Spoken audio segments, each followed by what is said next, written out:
ចឹងមុននឹងបងប្អូន export នៅយកវីដេអូចេញគឺបងប្អូនត្រូវ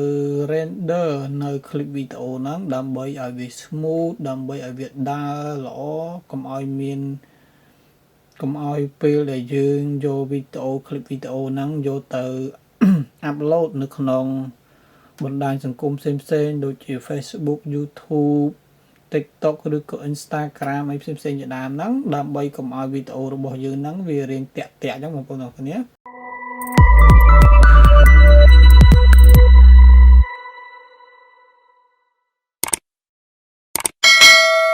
សួស្តីបងប្អូនអរគ្នាឥឡូវមកជួបជាមួយនឹងខ្ញុំបាននៅ clip វីដេអូថ្មីបន្តទៅទៀតហើយនៅក្នុង clip វីដេអូថ្មីនេះគឺខ្ញុំចង់បង្ហាញបងប្អូនទាំងអស់គ្នាហើយនឹងចែករំលែកនៅចំណេះដឹងរបស់ខ្ញុំមានដល់បងប្អូនទាំងអស់គ្នានៅក្នុង clip វីដេអូនេះគឺចង់បង្ហាញអំពីគន្លឹះសំខាន់បាទគឺគន្លឹះសំខាន់ដែលបងប្អូនទាំងអស់គ្នាមុនពេលដែលបងប្អូនទាំងអស់គ្នា export នៅវីដេអូចេញបាទអញ្ចឹងបងប្អូនទាំងអស់គ្នាដែលមិនបានចុច Subscribe សូមបងប្អូនទាំងអស់គ្នាជួយចុច Subscribe Channel របស់ខ្ញុំម្នាក់មួយផងហើយដាក់រូបកណ្ដឹងដើម្បីទទួលបាននៅចំណេះដឹងថ្មីហើយនឹងដើម្បីជាការលើកទឹកចិត្តដល់ខ្ញុំបាទដើម្បីនឹងធ្វើនៅវីដេអូថ្មីបន្តទៅទៀតចែករំលែកនៅចំណេះដឹងថ្មីបន្តទៅទៀតដល់បងប្អូនទាំងអស់គ្នាបាទចឹងឥឡូវកុំឲ្យខាតពេលយូរយើងចូលទៅសិក្សាទាំងអស់គ្នាតែម្ដងឥឡូវបងប្អូនទាំងអស់គ្នាបានចូលមកក្នុងកម្មវិធីហើយបាទឥឡូវខ្ញុំឧទាហរណ៍បង្ហាញប្រាប់បងប្អូនទាំងអស់គ្នាថាបាទឧទាហរណ៍ថានេះជា clip វីដេអូមួយបាទនេះគឺជា clip វីដេអូមួយដែលបងប្អូនទាំងអស់គ្នាបានធ្វើរៀងរាល់អស់ហើយបាទនេះគ្រាន់តែជាការឧទាហរណ៍ខ្ញុំប្រាប់បងប្អូនទេ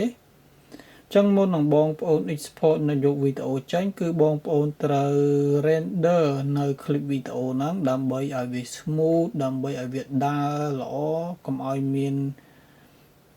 យពេលដែលយើងយកវីដេអូ clip វីដេអូហ្នឹងយកទៅ upload នៅក្នុងបណ្ដាញសង្គមផ្សេងៗដូចជា Facebook YouTube TikTok ឬក៏ Instagram អីផ្សេងៗជាដើមហ្នឹងដើម្បីកុំឲ្យវីដេអូរបស់យើងហ្នឹងវារៀងតាក់អញ្ចឹងបងប្អូនអរគ្នាអញ្ចឹងនេះគឺជាគន្លឹះសំខាន់សម្រាប់បងប្អូនទាំងអស់គ្នាដែរបាទអញ្ចឹងមុនដំបូងបងប្អូនទាំងអស់គ្នាត្រូវ render ឥឡូវដើម្បី render នៅ clip វីដេអូហ្នឹងបានគឺមុនដំបូងគឺបងប្អូនទាំងអស់គ្នាត្រូវដាក់ mark in mark out វាសិនចឹងបងប្អូនដាក់បន្ទាត់ទៅត្រង់ណាក៏បានតែចាំបងប្អូនទាំងអស់គ្នាទាញអា mark in mark out ហ្នឹងដាក់តាមក្រោយក៏បានដែរឥឡូវខ្ញុំដាក់បន្ទាត់នៅខាងមុខនេះរួចខ្ញុំដាក់នៅ mark in មួយនេះដើម្បីដាក់នៅ mark in គឺបងប្អូនចុចនៅត្រង់នេះបាទចុចនៅត្រង់នេះឬក៏នៅ keyboard យើង shortcut key គឺអក្សរ I ចឹងបងប្អូនចុចអក្សរ I មួយមកគឺវា load ចេះហើយបាទនេះ load ចឹងមកហើយបន្តមកទៀតបងប្អូនទាញអាបន្ទាត់ play របស់យើងហ្នឹងមកខាងមុខបន្តិចទៀតមករួចបងប្អូនទាំងអស់គ្នាដាក់ mark out វានៅជាប់គ្នាហ្នឹងគ្នាបខាងនេះបាទនៅខាងស្នាមដៃហ្នឹងឬក៏ចុច shortcut key របស់យើងគឺអក្សរ O បាទនេះបងប្អូនទាំងអស់គ្នាគឺយើងបាន mark in mark out ហើយដូច្នេះហើយឧទាហរណ៍ថាបងប្អូនទាំងអស់គ្នាចង់ render តែ clip វីដេអូខាងមុខនេះទេខាងក្រោយនេះគឺបងប្អូនទាំងអស់គ្នាមិនចង់ export មិនចង់យកវីដេអូហ្នឹងទេបងប្អូនទាំងអស់គ្នាយកទៅមុខទេអញ្ចឹងគឺបងប្អូនទាំងអស់គ្នាអាចទាញបានអា mark in mark out ហ្នឹងគឺបងប្អូនទាំងអស់គ្នាអាចបរិយារួមទាញវាបានបាទឥឡូវបងប្អូនយកត្រឹមនេះបងប្អូនទាញដាក់មកត្រឹមនេះមកហើយខាងមុខខ្ញុំយកត្រឹមនេះបាទនេះជាការឧទាហរណ៍ប្រាប់បងប្អូនទាំងអស់គ្នាចង់បានប៉ុណ្ណាបងប្អូនទាញដាក់ត្រឹមហ្នឹងចុះ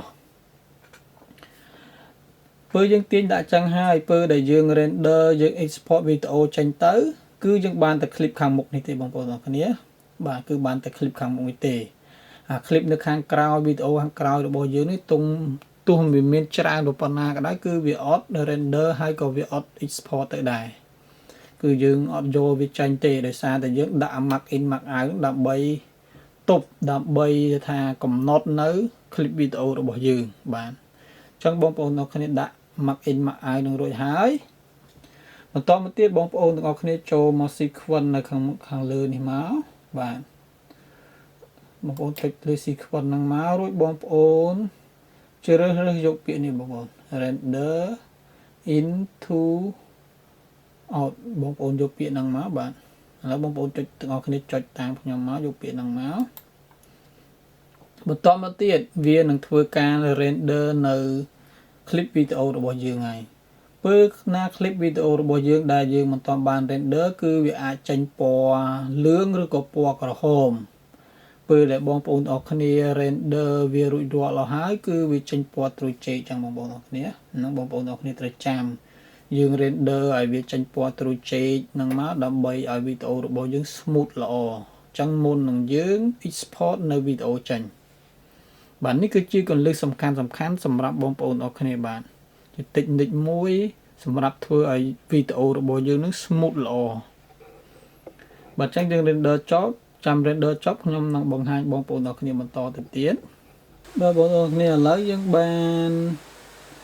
render នៅវីដេអូរបស់យើងរួចរាល់ហើយនេះបងប្អូនវាចេញពណ៌ត្រួយចេកនឹងទាំងអស់ហើយបាទនេះតើឥឡូវយើង render ចប់រួចរាល់ហើយចង់បងប្អូនទៅ export យក clip វីដេអូនឹងចេញទាំងអស់គ្នាបន្តមកទៀតបងប្អូនទាំងអស់គ្នាចូលមក file បាទចូលមក file មកបន្តមកទៀតបងប្អូន scroll មកក្រោមបងប្អូនឃើញពាក្យ export នេះបាទ export បាទ export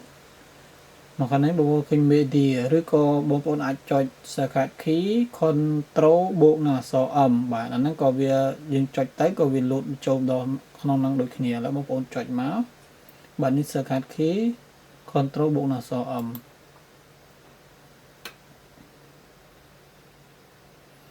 បាទនេះគឺយើងចូលមកដល់ចំណុចដែលយើងត្រូវ export វីដេអូចេញបាទឥឡូវខ្ញុំចង់បង្ហាញប្រាប់បងប្អូនបន្ថែមទៀតសិនបាទមុននឹងយើង export យកនៅ clip វីដេអូនឹងចេញបាទប្រសិនបើនៅត្រង់ចំណុចនេះប្រសិនបើបងប្អូនទាំងអស់គ្នាគ្រីសបាទត្រង់ចំណុចនេះបងប្អូនទាំងអស់គ្នាប្រសិនបើបងប្អូនទាំងអស់គ្នាគ្រីសត្រង់ចំណុចហ្នឹងបានន័យថាវីដេអូបងប្អូនទាំងអស់គ្នាធ្វើហ្នឹងគឺទំហំវីដេអូដើមរបស់បងប្អូនទាំងអស់គ្នាថតមកប៉ុណ្ណាគឺវា export ទៅគឺយើងយកចាញ់ទៅប៉ុណ្ណឹងរូបភាពដែលថាបងប្អូនទាំងអស់គ្នារូបភាពជារាងអាម៉េចទំហំប៉ុណ្ណាគឺវា export ទៅគឺវាបានទំហំប៉ុណ្ណឹងបាទដូច្នេះត្រង់ចំណុចហ្នឹងគឺបងប្អូនត្រូវចងចាំផងបាទហើយត្រង់មួយនេះទៀតគឺភាគច្រើនគឺគេនិយមប្រើគេយក H264 បាទក្រៅពីហ្នឹងទៀតវាថាគេមិនសូវនិយមប្រើទេបាទគឺនិយមប្រើតែ H264 ហ្នឹងចឹងបងប្អូនចុចយក264ហ្នឹងមកហើយត្រង់ពិសិដ្ឋនេះបាទបងប្អូនទាំងអស់គ្នាចុចមកគឺវាមានជាទំហំជាច្រើនប្រភេទឲ្យបងប្អូនទាំងអស់គ្នាជ្រើសរើសបាទឲ្យបងប្អូនទាំងអស់គ្នាជ្រើសរើសត្រង់នេះបងប្អូនទាំងអស់គ្នាយក custom នេះគឺបានន័យថាទំហំ sequence ដែលបងប្អូនទាំងអស់គ្នាបានបង្កើតដូចថាបងប្អូនទាំងអស់គ្នាបានបង្កើត sequence នឹងជារាងការ៉េឬក៏រាងទំហំណាដែលបងប្អូនទាំងអស់គ្នាកំណត់ខ្លួនឯងណាបងប្អូនបាទហ្នឹងបងប្អូនទាំងអស់គ្នាអូសមកខាងលើបងប្អូនយក custom មកហើយនេះគឺជាប្រភេទផ្សេងដែលបងប្អូនទាំងអស់គ្នាអាចជ្រើសរើសបានបងប្អូនទាំងអស់គ្នាចង់ជ្រើសរើសប្រភេទ Facebook Full HD មាន 4K មាន 2K ជាដើមទៅបងប្អូនទាំងអស់គ្នាអាច scroll មកជ្រើសរើសតាមហ្នឹងទាំងអស់គ្នាទៅបើកំតែនៅក្នុងវីដេអូនេះគឺខ្ញុំយកប្រភេទ YouTube បាទនេះក្នុងគ្រាន់តែការឧទាហរណ៍ប្រាប់បងប្អូនទាំងអស់គ្នាខ្ញុំយកប្រភេទ YouTube Full HD បាទអញ្ចឹងបងប្អូនទាំងអស់គ្នាយកមកហើយបន្តមកទៀតត្រង់ចំណុចនេះប្រសិនបើបងប្អូនទាំងអស់គ្នាដោះគ្រីសត្រង់ export វីដេអូបានន័យថាបងប្អូនទាំងអស់គ្នាពើ export ទៅយកវីដេអូចេញគឺបានតែសំឡេងទេហ្នឹងពេលដែលបងប្អូនទាំងអស់គ្នាដោះគ្រីសត្រង់នេះចេញណាបងប្អូនបាទព្រោះបងប្អូនដោះគ្រីសចេះបាទអញ្ចឹងពេលយើង export ទៅគឺបានតែសំឡេងទេហើយបើបងប្អូនដោះខាង export audio នេះគឺពេលដែលយើង export ទៅគឺបានតែវីដេអូទេសំឡេងគឺអត់មានសំឡេងទេបាទហ្នឹងបងប្អូនទាំងគ្នាត្រូវចងចាំបាទហើយត្រង់ចំណុចនេះបងប្អូនទាំងគ្នាត្រង់ចំណុចនេះគឺជាកន្លែងដែលយើងសរសេរឈ្មោះហើយនឹងជាកន្លែងដែលយើងដាក់ នៅវីដេអូคลิปរបស់យើងហ្នឹងនៅក្នុង folder ណានៅក្នុង drive ណាឥឡូវបងប្អូនទាំងគ្នាចុចមកត្រង់ហ្នឹងមកឥឡូវបងប្អូនទាំងគ្នាចង់យក clip វីដេអូហ្នឹងទៅដាក់នៅណាឥឡូវខ្ញុំដាក់លើ desktop បាទហើយខ្ញុំដាក់នៅក្នុង folder នេះចុះបាទថតមេរៀននេះបងប្អូនទាំងគ្នាតមកទៀតបងប្អូនទាំងអស់គ្នាទៅសេឈ្មោះវាមកបាទខ្ញុំគ្រាន់តែជាការឧទាហរណ៍ប្រាប់បងប្អូនទាំងគ្នាដាក់ឈ្មោះមកបាទដាក់ចឹងមកនេះគ្រាន់តែជាការឧទាហរណ៍ប្រាប់បងប្អូននេះលោតម្ដងឲ្យបាទបងប្អូនគ្នាបាទពើបងប្អូនអរគ្នាសរសេររួចហើយបងប្អូនអរគ្នាចុច save ត្រង់នេះមកបងប្អូនទាំងគ្នាណាចុច save ត្រង់នេះមកគឺវាលោតម្ដងនេះហើយបាទហើយបន្ថែមមកទៀតគឺអត់មានអីទៀតទេបងប្អូនអរគ្នាគឺយើងមកមើលនៅក្នុង audio នេះបន្តិចចឹងបងប្អូនទាំងគ្នា scroll មកក្រោមមកបងប្អូនទាំងគ្នាយកប្រភេទ AAC ហើយខាងក្រោមនេះគឺបងប្អូនយក 48000 អាហ្នឹងគឺគេនិយមប្រើគេប្រើ 48000 ហ្នឹងហើយដូចជាអត់មានអីជាសំខាន់ទៀតទេ